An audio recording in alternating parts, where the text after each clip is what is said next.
Welcome to the C-Bin podcast, a show where artists and musicians with an axe to grind throw things deep into the abyss of the C-Bin. Transphobia, racism, ableism, anti-Semitism, sexism, and homophobia, it all gets dumped on the trash!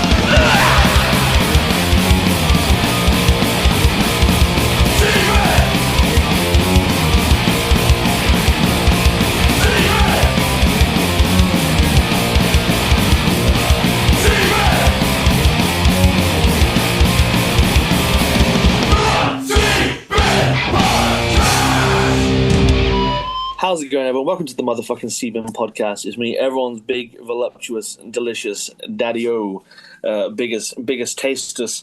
I'm here. I'm on a Zoom call, which is not my natural environment, but unfortunately, the technology goblins have been nibbling at my nuts pretty hard lately, and I've lost the ability to record any audio that is of any high quality. So I've had to gather the technological ingenuity of four bloody buggers in Plymouth.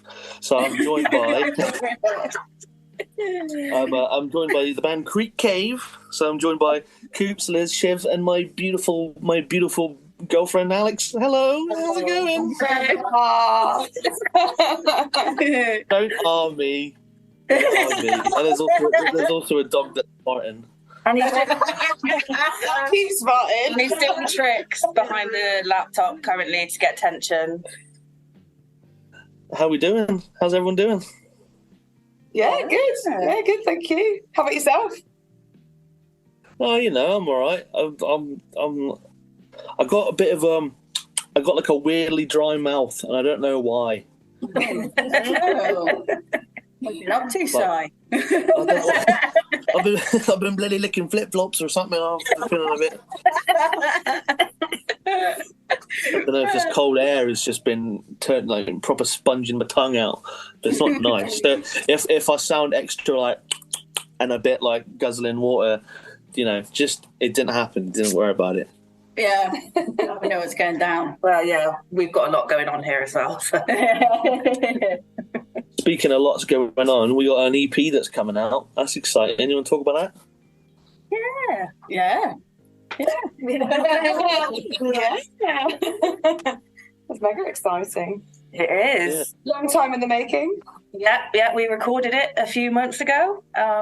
We've been like, I would say it's like our new sound, isn't it? Like our more kind of like developed and I don't know how to word it, but it's kind of the sound direction that we're really enjoying going in. And yeah, kind of like established, I guess, kind of like what route we want to go down with the band a little bit. I think we've been working on it for some time. Like I think we had like one song come out that we'd been playing and then gradually got up to like, are we on 5 or 6? Yeah, it's been good fun. It's really fun. To have played. Feel like we've let loose a little bit more, as Alex said, with our sounds and established ourselves. And I think we had tons of fun recording it with Doc at PMC. Doco, got to give a shout out to Doc. The doctor. It's lots of fun, lots of fuzz.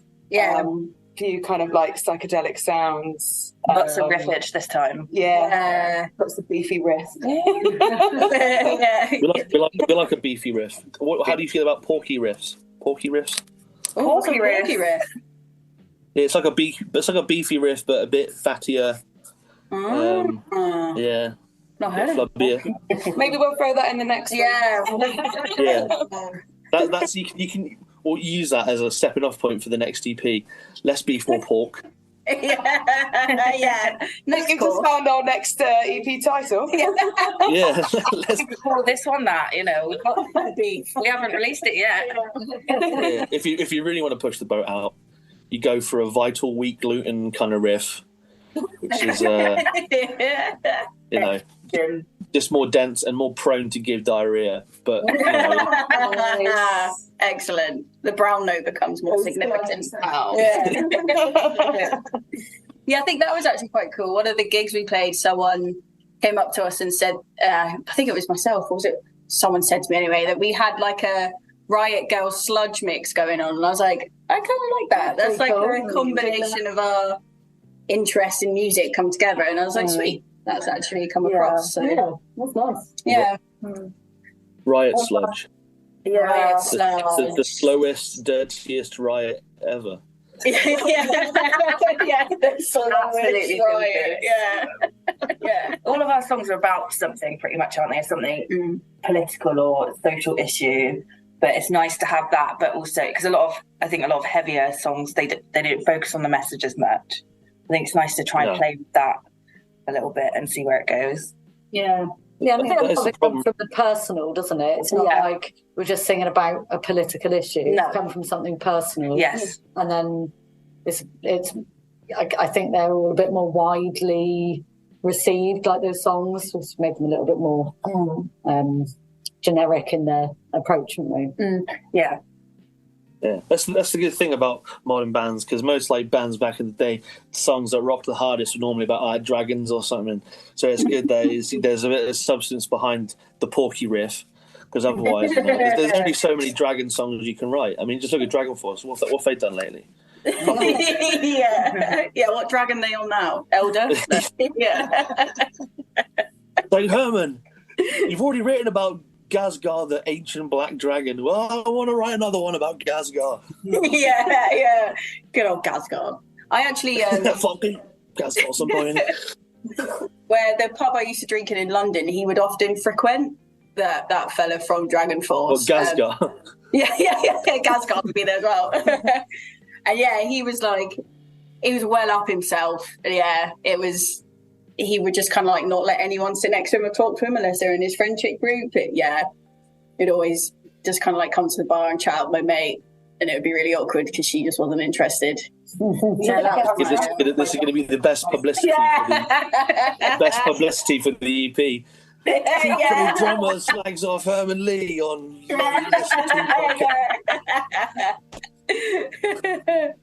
That would get be Herman Lee's response. You basically just called him desperate then. Yeah, I was. Let's call a spade a spade. He's not desperate. He's got that Guitar Hero money. He doesn't need nothing. Yeah. Oh, yeah. Of course they do have Guitar Hero money, don't they? Yeah. He's the finest. Speaking of things that are awful, let's throw some things in the sea bin. Alex, you want to go first? You want to chuck something in first, do Barb? Yeah, I'm already regretting offering to go first. Right, so what have you got? Bin me out. Show me the bin. Well, mine is a combination of vague posts, so vague musician posts on Facebook, or anywhere really, but it's mostly Facebook that I see them. It's usually from promoters or pubs or something like that, or sometimes it's musicians looking for bands, but it's when they're just like, I'm a venue, I've got a slot for New Year's Eve looking for a band, and then that's it. Or I'm a vocalist and I'm into pretty much everything, looking for a band, and that's it. And it's just like, all right, cool, do you want an 11-piece porno grind band then to play your New Year's Eve party? Like, just give us some context. Porno grind.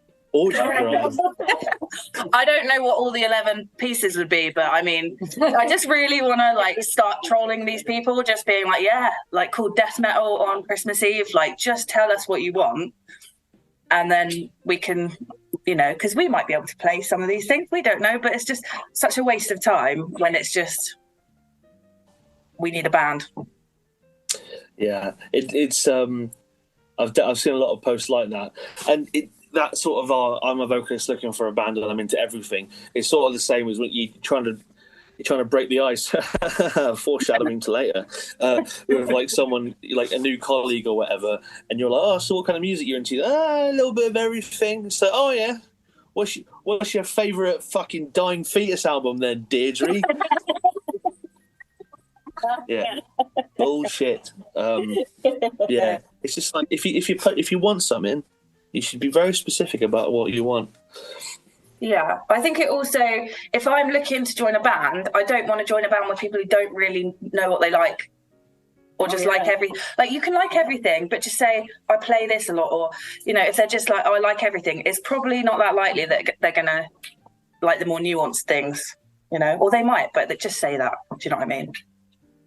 Yeah, I think when you're, it doesn't look good when you're a promoter and you're like, I've got a slot, for an opening band for a gig.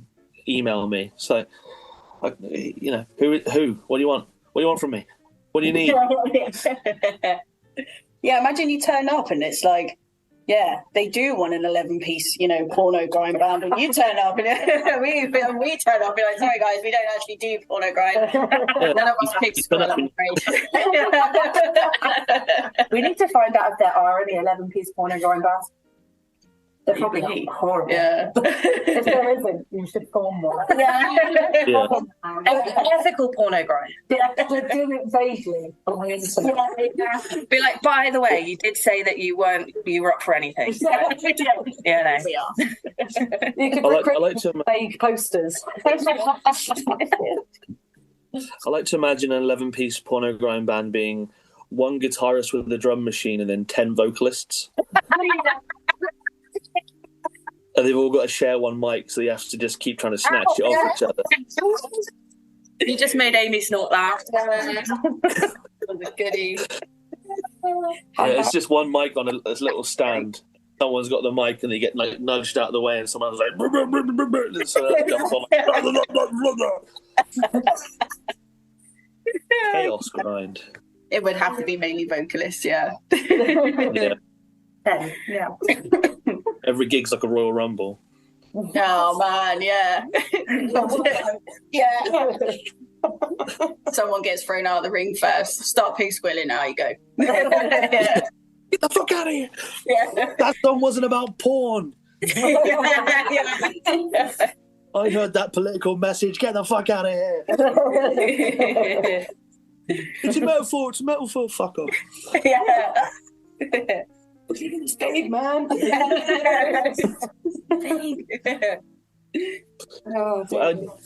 How best do we fix this problem apart from just telling people to say what they want in their post? Like, have you got a manifesto?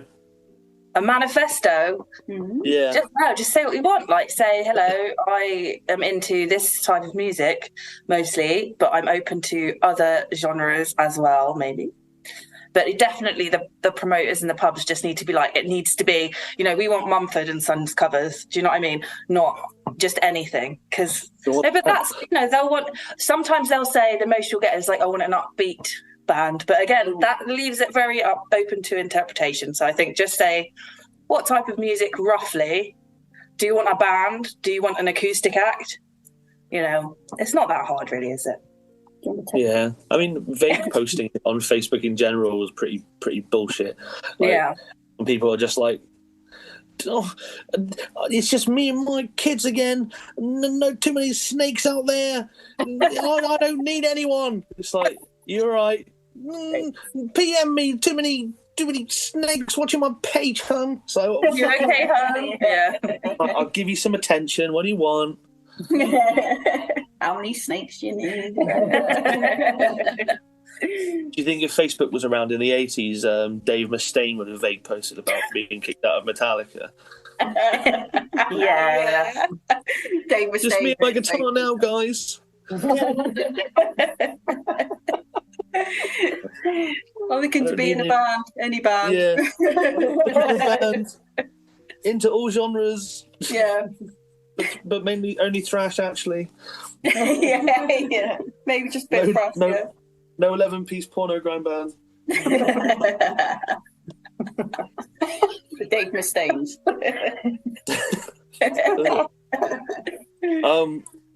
I'm trying. It's my job as the custodian of the bin to try and find some. Sit on the fence and find something to defend a thing. But I think with something like vague posting, it's pretty cut and dry, and there's not really much I could defend about it apart from just fucking, say what you want. So I think it's a definite bin. I can't think of a reason not to throw it in the bin. So everyone listen for the splash. Yeah. And it goes, bang, 1 for 1. Woo, get on. Off it goes. One Mars bar. Can the chocolate bar grow? Let's see. Who wants to go next? I think it's my go. It's Shiv's go. It's fucking Shiv's go, everyone. Mate, fucking All right, what's getting bin? So it is a food, and it's Turkish delight. That stuff is like, it's like all wrapped up to be like this, and you're like, oh wow, like, you know, your mum comes home and you're like, oh, here's some chocolate, like sweet, it's in a purple wrapper, or it's got some nice like fluffy, you know, I don't know what it is, like some sugar on it or something. Nice and sugar, yeah, and you're like, great, you put it in your mouth and you're like, what is this? This is not what I wanted, Mum. It's gentrified. It tastes gross. And it's one of those things that as I get older, I'm like, I'll try it again. And then I'm like, nah, there's absolutely no way. You can dress it up with whatever you want, and I'm not having it. It's got to go in the bin, mate. Yeah. I mean, when your main flavour is rose flavoured, Yeah. you know you're onto some drizzling shits over there. My mum loves the Turkish delight. Yeah, she loves that shit. And so it'd always be around Christmas time. Yeah, the mysterious octagon box. Yes, we can all see it. Yeah, full of dusty little cubes of mystery. And you're like, that looks like it's covered in sugar. Yeah. And then you're just eating a block of congealed devil's cum. It's like perfume jelly, isn't it? Yeah, perfume cum. Perfume cum cubes. Nasty. But yeah, it was one of those like my mum's similar, like loves Turkish delight and jellied things, like loves jelly deals, and I think it just all comes from that like even jelly, like having trifle and stuff as a kid or whatever, was always just couldn't do it. And Turkish delight was the top tier one because it was always dressed up to look really good. I don't like jelly. Do you not like jelly? No, I'll have it if I have to, but I won't. No, I'm not a big fan of jelly. Like, even, you know, just if it is in a trifle, I'll have it, but I couldn't have a bowl of jelly. I'd get halfway through and be like, getting that, like, retch. Like, Yeah. Out the back. Jelly just feels like such an inhuman texture.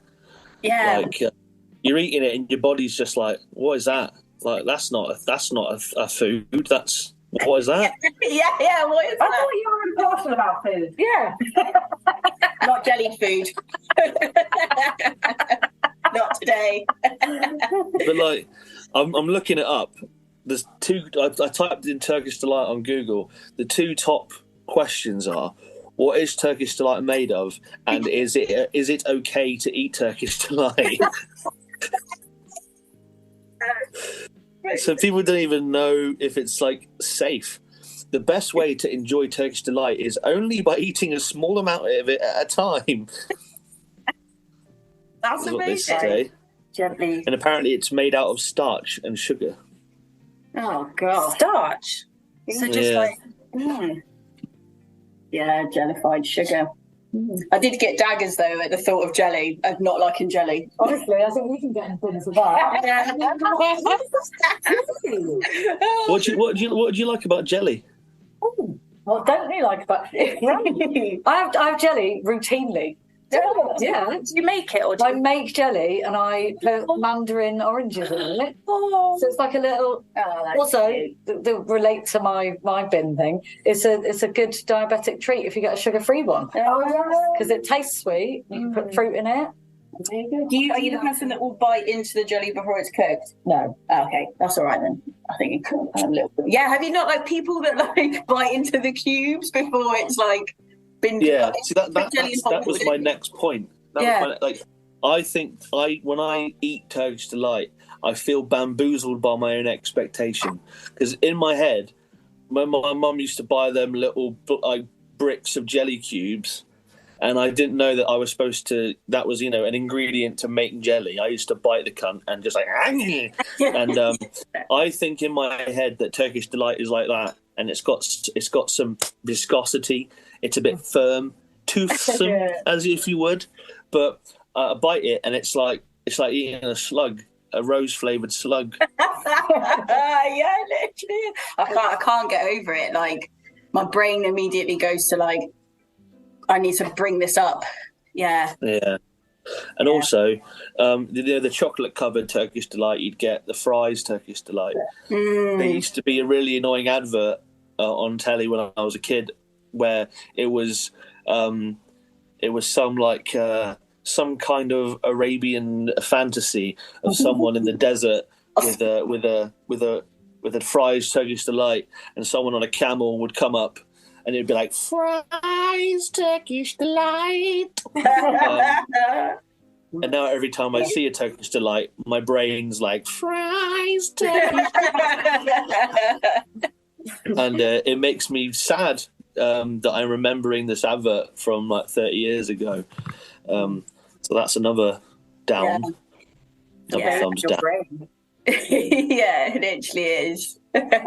Shiv, I'm with you on that. Yeah. Not the jelly, like Turkish Delight is rank. Yeah, it's so deceptive. Like, in its like, it looks amazing, but it's It looks lovely, but tastes like shit. Yeah, literally does. I'm with you on the box of Turkish Delight. Oh, the little jelly boxy. But the fries Turkish Delight, I don't mind the fries Turkish Delight. Oh, Liz will do it. I bet you enjoy a Bounty too, you bloody reprobate. I love a Bounty. That's it. Get off. You're not invited on anymore. You gotta leave. Oh yeah, the Bounty. Yeah, that's always the last in the box, isn't it? Bounty. Yeah. Yeah, I can't do now, but they used to be nice. I like coconut. Yeah. Is Turkish Delight vegan normally? I wonder. There's no gelatin in it. It says it's just starch and sugs.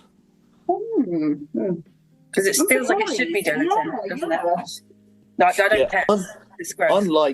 Unlike some jelly sweets, Turkish Delight is not usually made with gelatin, so it is suitable for vegetarians and vegans, but it's worth noting that some commercial brands do use gelatin. See, even more of a reason, just in case. Yeah. Just can't. Yeah, don't fuck with it. Also, you walk around Christmas market, and there's normally some stall that's got like a pyramid of these little dusty fucks in like cuboid form, and it's like, don't want it. No one wants it. Someone's grand wants it. That's all that wants it. My mum wants it, but she ain't getting any. Yeah, there's some mum out there looking at it to buy for their child. Like, yeah, we're all like this. Their child's at home. Please don't buy that Turkish Delight, mum. Yeah, it's such an old-timey, like, fucking, Blitz Britain thing as well. Yeah. Just move on. No Turkish Delight.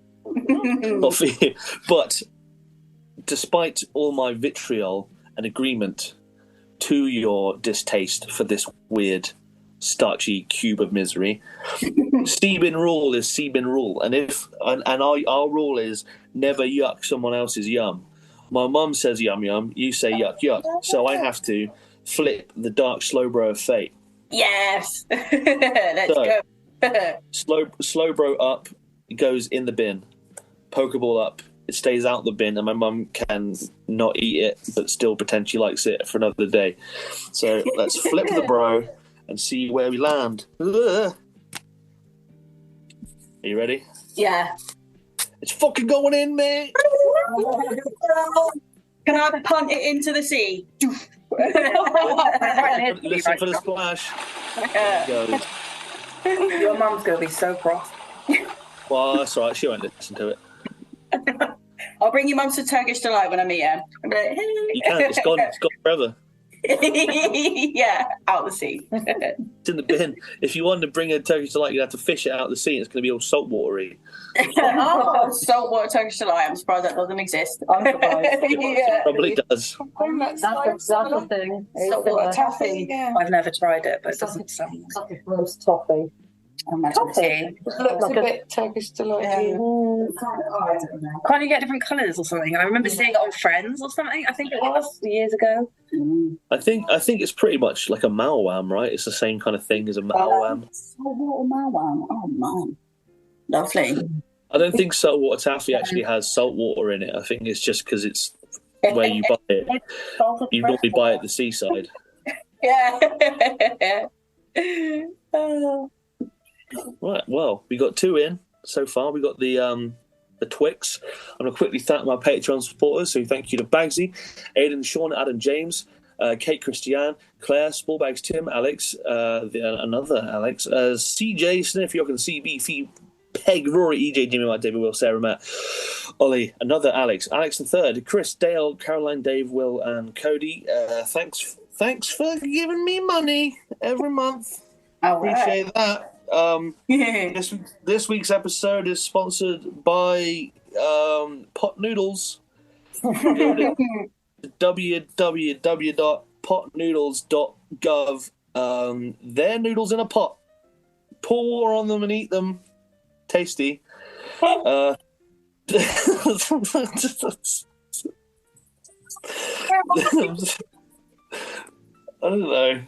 don't know anymore. I used to have a real sponsor back in the day. Brilliant. Yeah. I miss the days of being sponsored by CBD gummy bears. Now I have to just pretend. Potnoodle.gov. Yeah, it was real convincing. Yeah. This week is sponsored by Bombay Bad Boy. It's the one your dad likes. Is it not normally in the middle of a bin? I ask, go do a little game or ask some silly questions. But I thought, seeing as that I'm grossly outnumbered, I had to rethink the ritual here. So I'll come up with a couple of group questions that hopefully won't devolve into an argument that breaks the band up. I'll try my best not to let that. Right. So, all right. I want everyone to imagine this. Right. We're gonna go into imaginary land. A new country is formed. Creepcavia, a brand new country, but there needs to be someone in charge. So we're going to find some roles for everyone in this new country. So I need a president of the country. I need a vice president of the country. I need a secretary of defense, and I'm going to need someone to handle foreign affairs. So we're going to go through the group here, and we're going to see if we can pick the roles. So, Coop, do you want to go first and hand out what you think the roles would be? Oh my gosh. No pressure. Yeah, it's really hard. Okay, I'm going to say Shivy for president. Shivy for president. I think foreign affairs, I'm going to go for Bess, Liz, definitely. I think, who are the other two? Vice President and the Secretary of Defense. Okay, Vice President, I'm going to go Alex, and Secretary of Defense, I'm going to go myself because, I'm not going to pick a fight with anyone. Well, we're all ex-roller derby, so we could all just defend Creepcavia with our. I mean, we could all take part in that role. But that's off the top of my head. There we go. Yeah. Do we all agree with that, or does anyone have another way that you want to do it?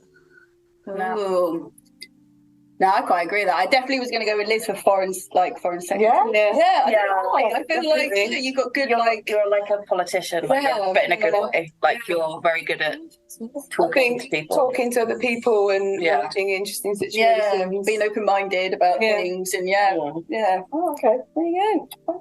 Yeah. So if you do go down that political path, I've got your back. I'll be your right hand. Yeah. I'll just be in the background, like, hi. You got to defend us. Don't worry. What do you think the flag would look like in Creepcavia? Oh man,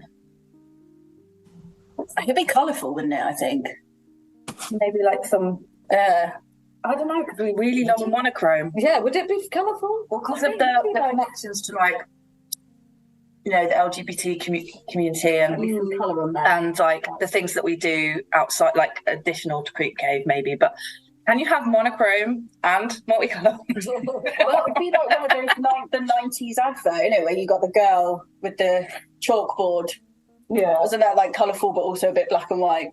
But we'd have Creepcave in the middle. Basically, it looked like shit, but it would mean a lot. I'm the president, say none of that. Don't fucking bitch about my flag. It's already become a dictatorship. Yeah, right. It wouldn't be the sexiest of flags, but it would be really inclusive. That's all right. Not all flags can be cool and have like a dragon like the Welsh one or a bunch of swords like the Saudi Arabian one. That's cool. Yeah, the Welsh one's pretty cool. I'd make all the decisions rolling a D20. A chaotic rule in the fucking Creepcavia. Fair play. Right, so here's the next question. This is going to be a one at a time. We're a democracy and a dictatorship. So they say that a good friend is someone that you can call at like 3 a.m. to help change a tyre on your car. But I would say that an even truer friend is someone that you can call at 3 a.m. to help bury a body. So I want to go through each of you and I want to know which member of Creepcave you would call at 3 a.m. to help you bury a dead body. So, Alex. Can I call them all? Yeah, we need a bit of help lifting. Yeah. Who do you want to go first? Alex, you go first. Oh, God. Well, I think I trust everyone here to help me bury body. Thought about it many times. Probably Liz, because Liz is very handy. I think Liz would know exactly what to do, because anytime there's any kind of like bizarre nuanced DIY issue, Liz will know. I just bought a carbide scraper based on your recommendations. Nobody cares about that, so I should let her detail that. But like, for example, like, I broke down in the van outside Shiv's house on a hill, with all the gear in the back, and I was just like, blah! And Liz helped me sort it out. Can't even drive, but it happened. So yeah, that's my choice. Cool. Liz, helping bury them bodies. I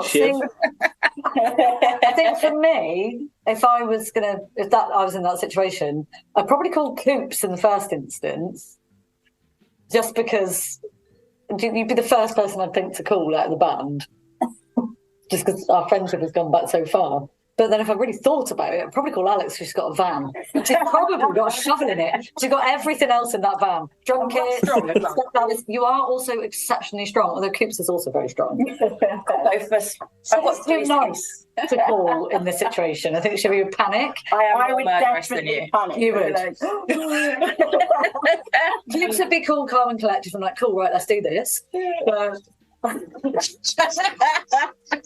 done it so many times before. I know, just the spot. But Alex has got the facilities, so that's because he's using me for my facilities. Moral support.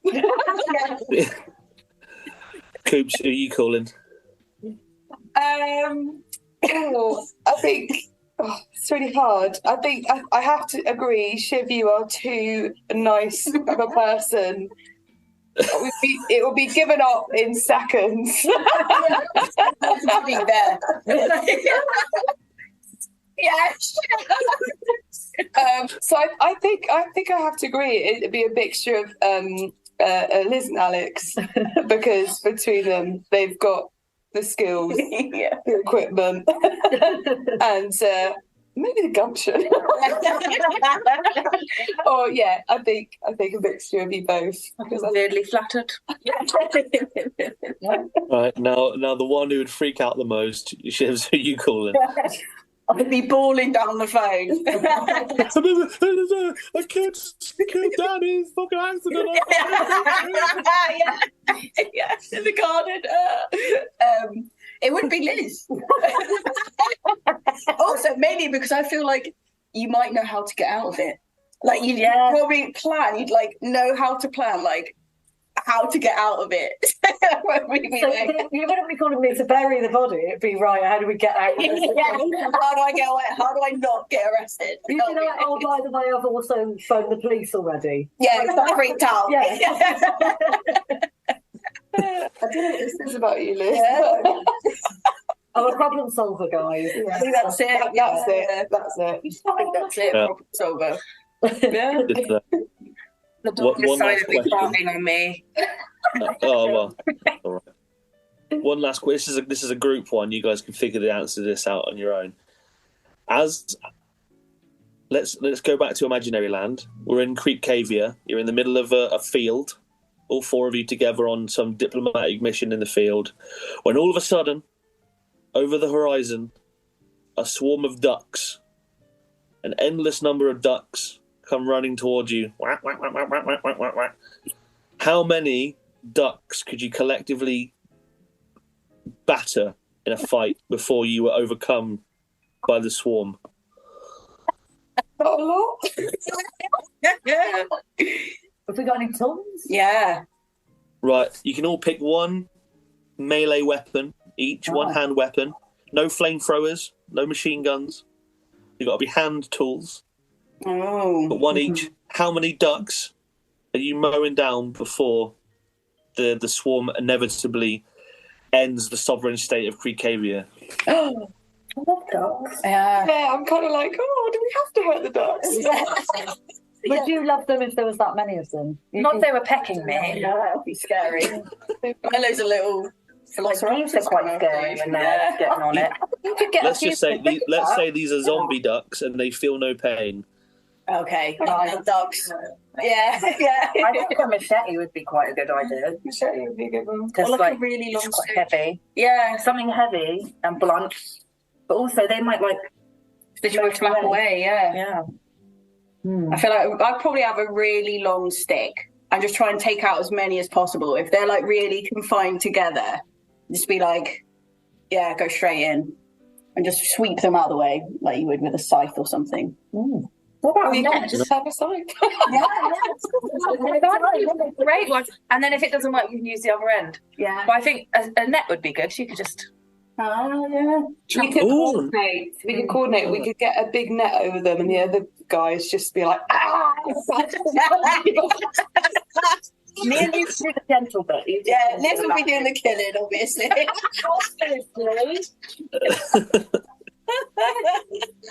Then you got to bury like hundreds of dead duck bodies somewhere. Then I would feel a bit better about. We could put a weight on the end of the net. Yeah. This is getting dark. Maybe a samurai sword or something. Yeah. I don't know. So how many ducks do you think? Oh, yeah. How All many? We're getting into the detail. Hundreds with this plan. Yeah, we've got like, I think we could get quite a few. Yeah. We'd have them. Yeah. Do you reckon? A few hundred? I don't know how long we've got before we turn into zombies. I don't know, I think you're more likely just to get overran and Yeah. smashed to death by millions of beaks. Peck, peck, peck, peck, peck. Yeah. Be mad. Death by 100 pecks. Yeah. Does it hurt? Has anyone here been bitten by a... Oh, it's got hurt. Do you reckon? They don't look very grippy. Like, or do they have loads of little tiny teeth? Yeah. Like Velcro or something? Can you put that out to your listeners? Has anyone been pecked by a duck or a goose?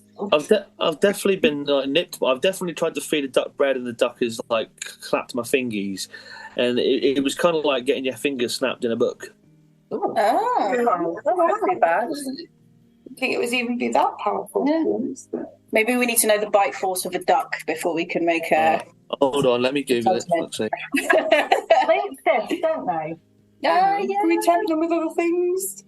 Oh, yeah, a little trail of bread. Stuff at them. Yeah. Not to trap more of them. Throw it a long way so they go towards it. Yeah. I'll have a catapult and a load of bread. Yeah. I like it. Tactics. Rather than us killing them, we just drive them the other way. And then to the next door country. Yeah. I've done some Googling. What is the maximum PSI for a duck bite? And the answer was, well, the answer is not very hard. No specific. Because they're filter feeders. But it also says, like, is a duck bite harmful? No, it is not dangerous, but still clean the wound with water and apply antibacterial cream if you get bitten by a duck. So maybe you'll just get horrible duck infections. Yeah. Turn into zombie ducks. Yeah. So what are you saying then, like 400? 100 each? Yeah, why not? Yeah. I'd give it a go. We got the net and we got our blood instruments and stuff. Made bread. Yeah. Got backup plans, send them into the sea if all else fails somehow with bread. Could you imagine the newspaper headline? Like, fucking hell, could you hear that motorbike outside my front of my house? Oh, that's something. Yeah. God, blimey. Yeah, imagine the newspaper headline, entire fucking parliament of Creepcavia murdered by ducks. Yeah. There'll be a picture of the last hand as a swarm take over. You know, like the on the front page of the Sun, it will say "Ducks sent by North Korea?" ? Yeah, that's a Creepcavia. Passing our Secretary of Defence. Yeah. Try to be diplomatic with the ducks. Right, duckies. Yeah. Can't come in. You could samurai sword and coordinated attacks. You've all got like hand tools, but Coops is just driving a combine harvester or something like through them all. Right, so thanks for answering those riveting and important questions, and I hope the listeners can understand you more as a band now and know maybe to be wary around Liz.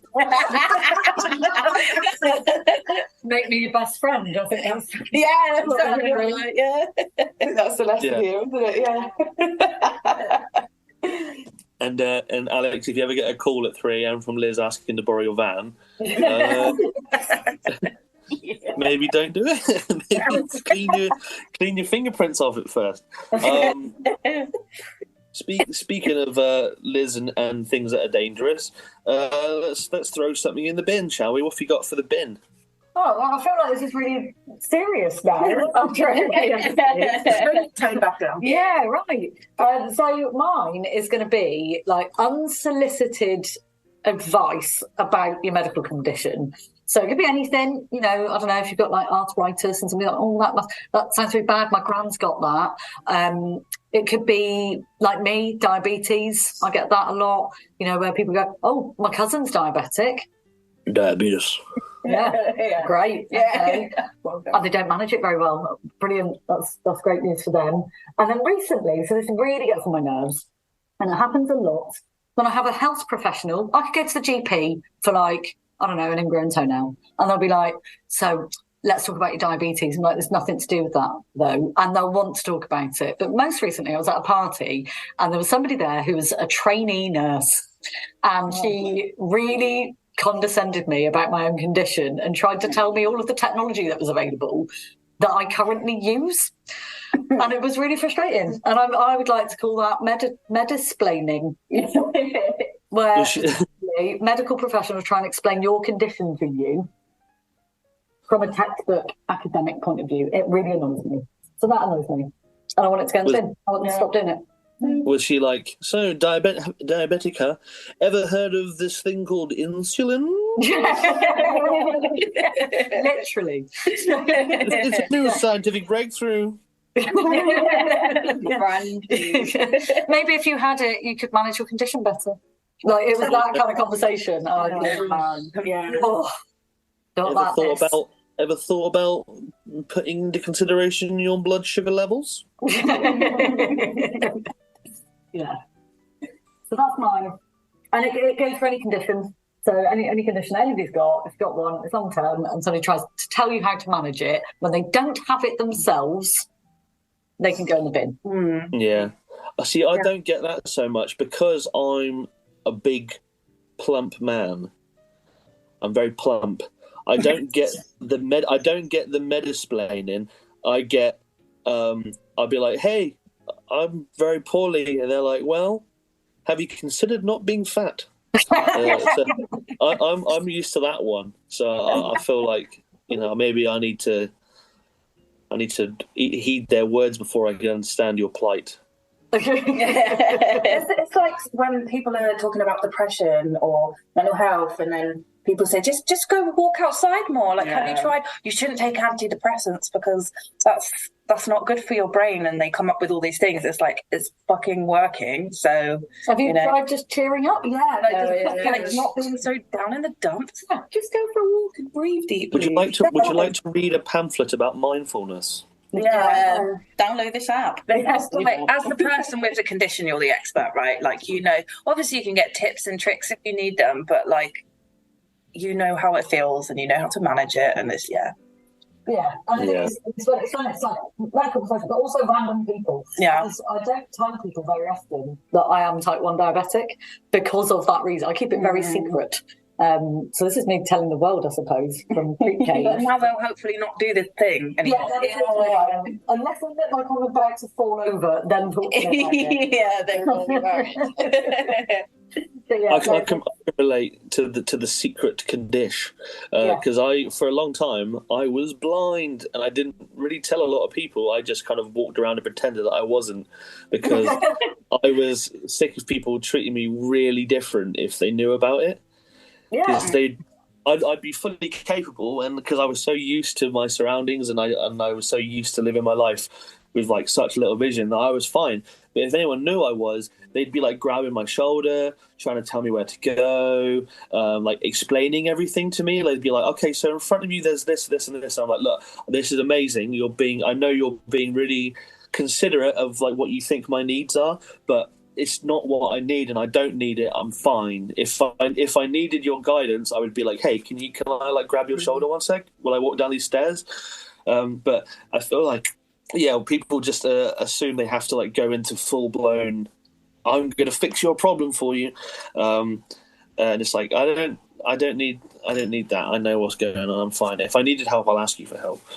And that's exactly it. You hit the nail on the head. That's what I'm trying to explain. And it's like the well-meaning care that other people, but it's not. It's not received in that way, and it's just irritating. I find, and then it makes you not want to tell anybody. Well, you have to hear it over and over and over. I think I've done the thing to you actually, where I've gone, oh yeah, I know. I said that, I was like, noted. Don't do that anymore. That applies to anything, doesn't it? Like, I'm from London. Oh, my friend lives in London. Do you know, like, from London? Yeah. But it's what you were saying, Siren. When somebody knows and then treats you differently, and that's the bit that can go in the bin. Yeah. Yeah, it's like certain things. It's important to be mindful. Like if you've got a nut allergy, like I'm going to try really hard to not eat fucking nuts around you. Like, but that's like a different life or death situation. Like, there's definitely, some things to be mindful of. But yeah, I think with the beatus and other ailments like that, I think it's safe. Like my asthma. Like if I was like having an asthma attack, and someone was like, "Okay, now breathe." Breathe in and breathe out, and I'm just like, I can't. That's the point. My lung ain't doing the thing, and that's why I'm dying. I don't know, but it's definitely wank. I agree. It sure is. Oh, we're back. Yeah, I think we lost you there for a second. Oh yeah, sorry, you were frozen there for a minute. I hope I wasn't just staring off into space. No, that's right. And listeners can enjoy the frozen.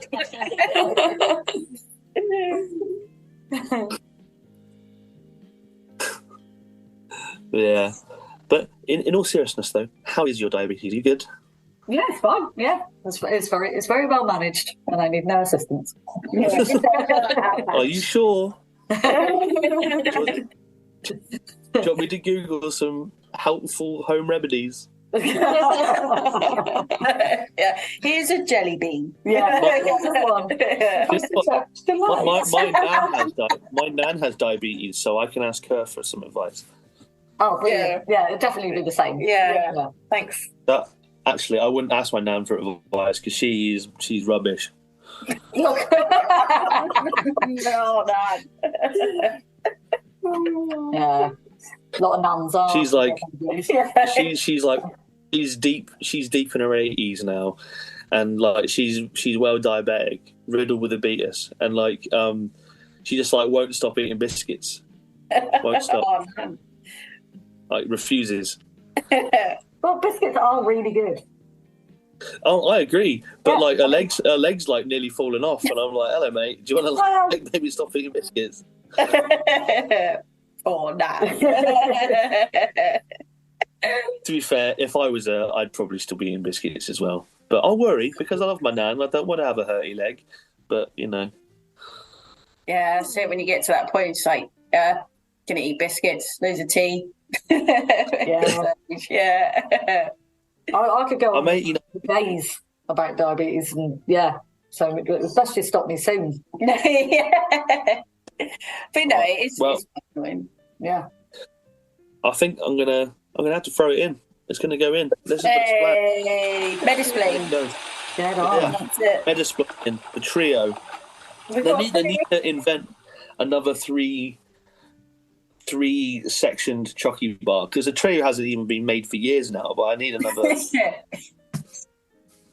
What's that? Oh no, I was just coughing. Sorry. I thought you had an answer for me. Oh, yeah. Gosh. Were you on the song? Yeah.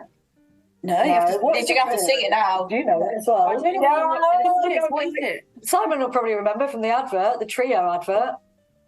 Oh, I don't remember. I've got too much Fried Turkish Delight adverts in my head. Amy doesn't remember it. Oh my god.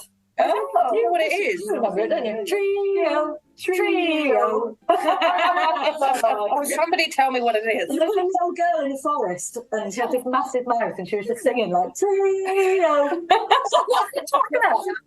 What is it? Somebody tell me. It was like a chocolate covered biscuit with like a soft, like flavoured bit on it. Like you can have orange, mint. What else was there? Oh, they were the best. Not that good. All the two genders, orange and mint. Orange and mint, yeah, that's what they were. Yeah, but they were good. And I think there was a double chocolate, wasn't there?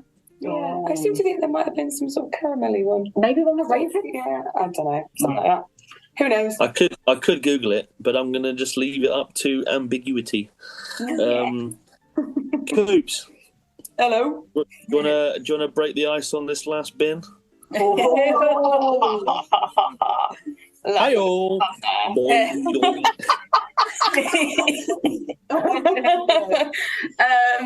Yeah, so my thing to go in the bin is those like forced icebreakers that you get made to do when you do like a workshop, or I know sometimes people do it at meetings and stuff, and they're just my worst nightmare. It's just like forced fun, like trying to just like, let's all get to know each other. So we're going to go around and everyone's going to say their name and why you're here.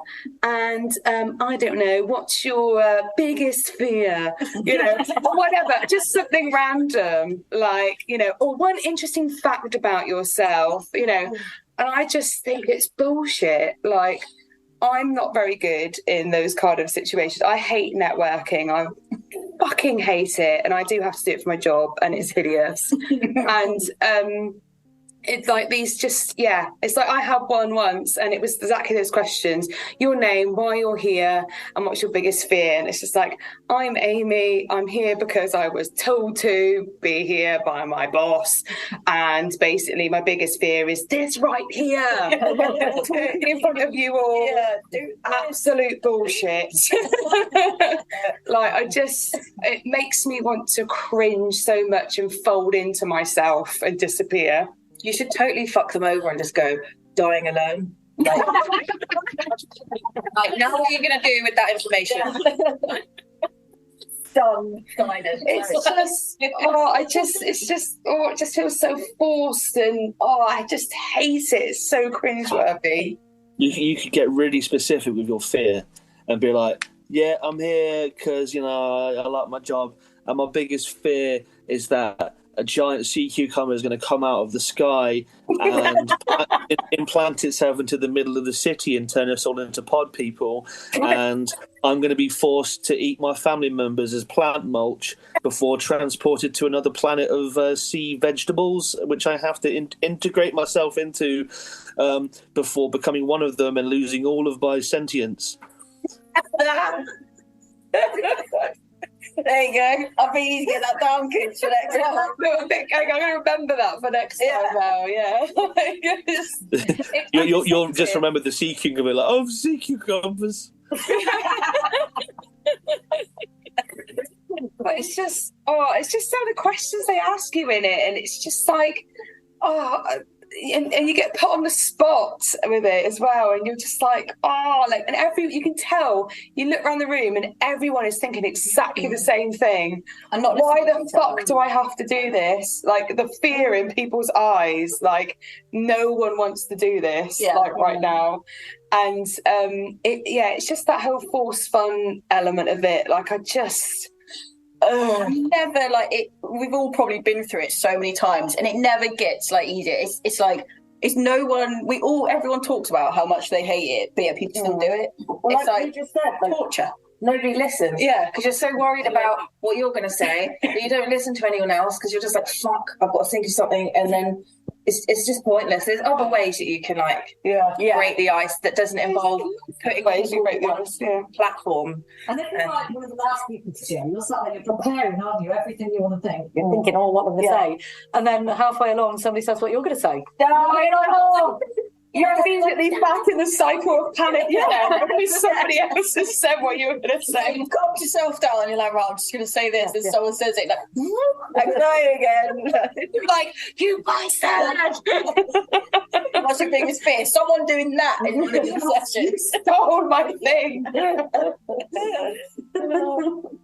What would be an even worse icebreaker? What if you went to a meeting and they were like, cool, so before we start, we're all going to have a game of Twister. I probably enjoy Twister more than actually speaking in public, to be fair, and coming up with something. Purposefully just get in someone's way, knock them over. Oh, sorry. Good way to take out aggression secretly. Just gives me the willies. I think the one that you said is pretty bad, though, like asking people their greatest fear, because people might like overshare, or I don't know, I heard one on the internet where the person said something really, really deep, but they put it all in a hat, so you couldn't then remove it from the hat, so he overshared to the whole group and everyone else. It was like something that really annoys you or something, but he put something really serious because he assumed it was a trust building exercise, and then everyone else said really silly things, and he said, like, my son really annoys me and I don't know how to tell him. And then it was just like, okay. I just think I'm definitely, it just has the potential to get very awkward very quickly. It does let people talk to each other. Yeah, that tends to work, innit? Just put some biscuits out and people will probably talk to each other. Yeah. It's fine. Like, you don't have to force people to stand around in a circle or on some bloody Zoom meeting or something and just panic about making something up. Because the questions are always just so ridiculous as well. Yeah. Put them in a group to do some actual work, and then they'll talk to each other. Yes. I went on a training once, and the question was like, who are you? Why are you here? What do you hope to get out of this? Oh, yeah. What are you doing? You're like, what? To be trained in this thing? That's what I hope to get out of it. I hope I'm going to learn something. I remember once going to, I was in between jobs, and old Dave from Rash Decision used to work as like an appointment advisor before he got his new job. So he got me like an appointment for this like group meeting to, grow employability or whatever, to help improve CVs or whatever. And at the beginning they were like, all right, what's your name? How old are you? Blah, blah, blah. Like, what do you think is your most employable skill? Or something like that. And this fucking guy was sitting in front of me, and he gave like the best and worst answer all at the same time, and he just really reminded me of that. But he like had his hood up, and like I think he had like a headphone in. He wasn't really paying attention. He was like, "Oh, I think my most employable skill is that I can still lay brick when I'm on K." And I was like, "Fair play, like that's pretty good."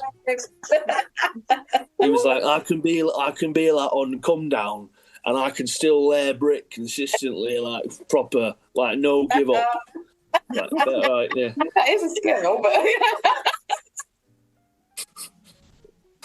but that definitely broke the ice. Set the tone for the rest of the day. Everyone else after that, it's like that is the kind of stuff that if that there are icebreakers, that's what I want to hear. Like someone come out with something bad like that.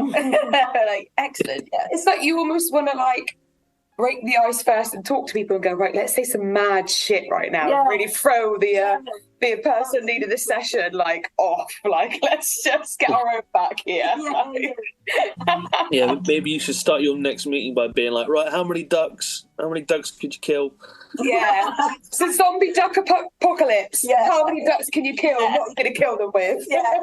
That's like started that. But that's just like, if it was a bit more like ridiculous at that, like you'd all have a giggle about it at least. You know what I mean? Like, or like, like you said, like do something collaborative so you're not put on the bloody spot like a complete muppet. Like, I just think, there's so many better ways you could do it. I totally agree. Like, I did one where everyone had to guess what chocolate it was, but it was like the idea of it wasn't to make everyone say something individually. It was just to like break down the hierarchy in the group so everyone was kind of like an even keel. And we just had to, I was just like, just go for it. Just shout out what chocolate you think that is by the cross section. So it's like, oh, that's a Twix. So we had like all of the managers doing it and everyone. And that was like, no, I don't think anyone felt uncomfortable and they seemed to enjoy it. So I think stuff like that's all right. Yeah. But yeah. Until someone was like, that's a Turkish delight. And everyone was like, fuck off. Get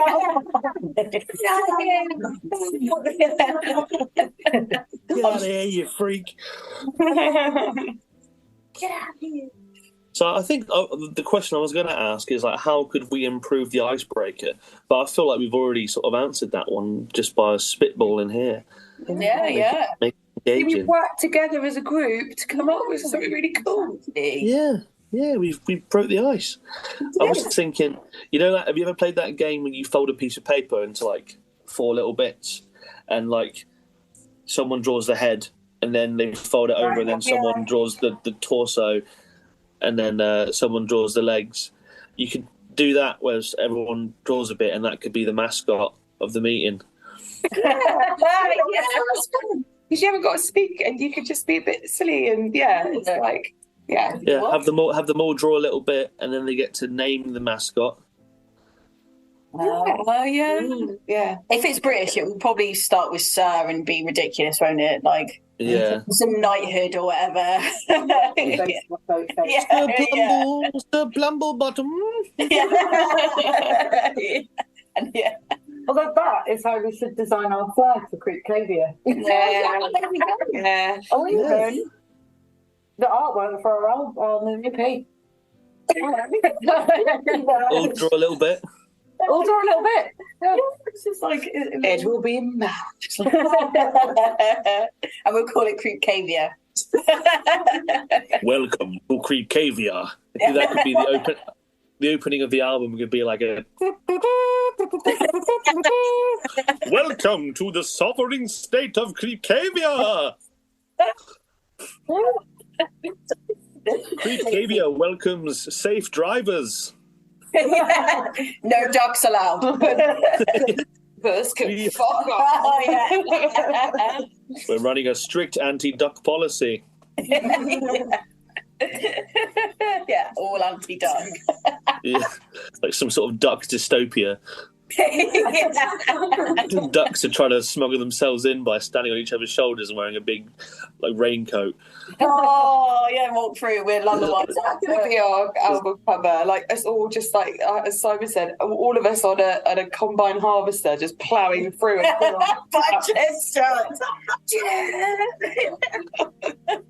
I bet Alex would enjoy that one that had the album as the The most vegan person ever, killing a million ducks in a combine harvester. Yeah, I don't think any of us would really like to do that. Maybe like Absolutely not. you know, yeah, Absolutely not. If they were zombie undead ducks. Oh yeah, well, Yeah. That's a life or death sitch. Yeah. Got to come by harvesters on reserve. Yeah, we could maybe replace the idea of ducks with someone's brought a bunch of potatoes to life, and they're running through the fields with little weapons made out of twigs. Oh, are they too cute then? Yeah, I'm like, I can't mow these fellas down.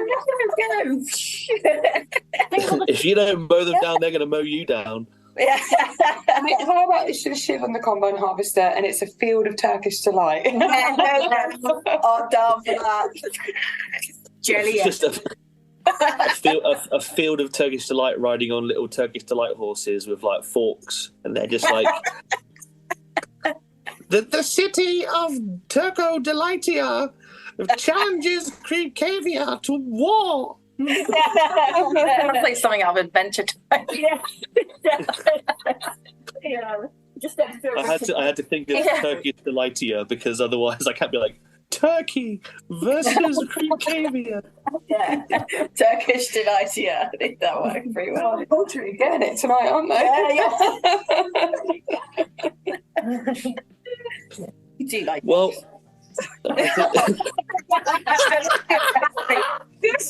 just so everyone knows. We do like that. yeah, this is all in jest. This is all just a jape and a jolly little goof that we love ducks and we don't want to harm ducks, especially with weaponry.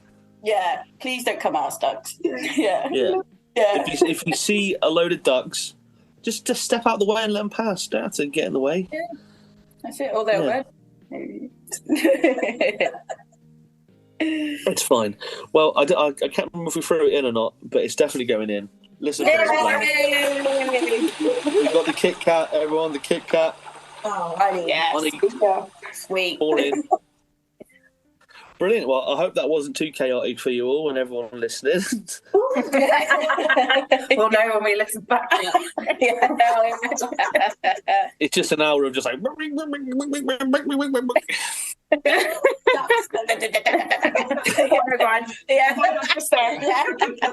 Yeah.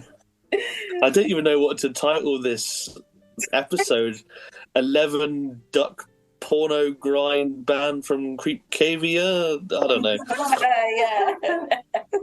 I feel like we've made like a D&D world or something side. Like, you know, we've got marching animals, we've got weaponry. Yeah. Creepcavia.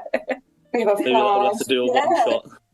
Yeah. Have to do a one shot where the leaders of Creepcavia have to escape their bougie parliament to go and face the enemy that's at their doorstep, the horde, the duck horde. Sir Quaculon on his black steed. Yeah. I've come to bring Turkish delight to the town of Creepcave. I will let the Turkish delight rain down on you. Yeah, she comes up with a plate. And the war starts to whack out of his hand. That's it. Yeah. Roll initiative for duck battle. On that note, I'm going to say thanks for coming on. It's been wonderful. Let people know where they can listen to your brand new EP. Oh, yeah. So all the places, Spotify, wherever you get Bandcamp. That's our preference. Yeah. Bandcamp, Spotify, Apple Music, I don't know, whatever the things. All the things that you can make music on. YouTube, maybe. So it'll be sometime in what date? February. Yeah, Feb. Yeah. It'll be out just before, when you tell me to release it. Yeah. We're thinking probably like first week in Feb, something like that. Yeah. But we will shout it out. Not to break the fourth wall, listeners. Exactly. That time. Yes. And by that time, Coop's is going to have a little baby. Yes. Can we take that opportunity to say that we also have a new temporary bassist covering for our lovely Coops? Yes. Please do. I think you just said it. Very confusingly, she's also called Amy. She's called Coops Amy. is called Amy. I am called Amy. Yeah. But Coops, yeah. She's going to come round the back. So yeah, she's called Amy, and she's lovely. And to say that. and She has been listening the whole time, secretly. Hello. Hello. Quick, throw something in the bin. But no pressure for you. It is pressure. But I hate with a passion Noel Edmonds. Noel Edmonds, famous man who believes his parents are following around as ghostly spiritual spheres, telling him how to live his life, and is probably a paedophile. Noel Edmonds, let's throw him in the bin. And it goes. 5 for 5. You Mr. Blobby fiddling, beardy weirdy, phone answering, box opening cunt. Hey, this is Alex from Creepcave. Just a quick update because we got very excited talking about how we would murder ducks during the podcast and forgot to highlight a couple of really important things that are happening for us. One, EP release, we did sort of mention it a little bit, but just to highlight, we've got our second EP coming out on the 2nd of Feb. So if you're listening to this as it's coming out, it will be next week that it comes out, and it's on Bandcamp Friday. So if you purchase a copy of it, all of the proceeds will go to us. We've put so much hard work into it. We'd love it if you give it a listen. The second announcement is that we're putting on our annual We Are Here festival in Plymouth, which is going to be on the 11th of May. And it is a 2-stage festival which showcases underrepresented gender musicians and musicians from the LGBTQ plus community. It's an absolute bargain. There will be a pay-as-you-feel option, and you will be able to get your tickets from Ticket Source. So please don't forget, grab your tickets because they go fast, and it's such a wonderful, wholesome event. Thank you so much for listening. Well, thanks to Alex and Shivs and Liz and Coops and Amy and Creepcave from Creepcavia. Listen to the new EP. I wish I could hear it, but maybe I'll get a chance to at some point. I'm gonna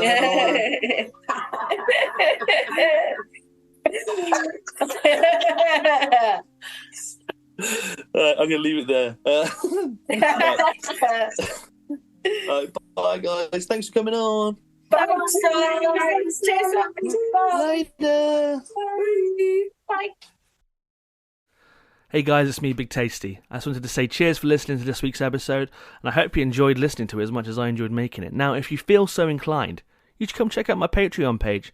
You can sign up for as little as £1 a month, and you get weekly exclusive video tier lists and monthly mail-outs with things such as stickers and fabric patches, zines and art prints. Hey, and if you can't spare the money right now, I totally understand. No pressure. I'm going to keep making episodes regardless. But if you can support financially, it really helps the show. Just keep moving on. And then another way you can help is just to follow us on stuff like Twitter and Instagram at Seaman Podcast, and share it around to people that you think might like this filthy shit. Anyway, love you guys. Appreciate you. And I'll see you next week.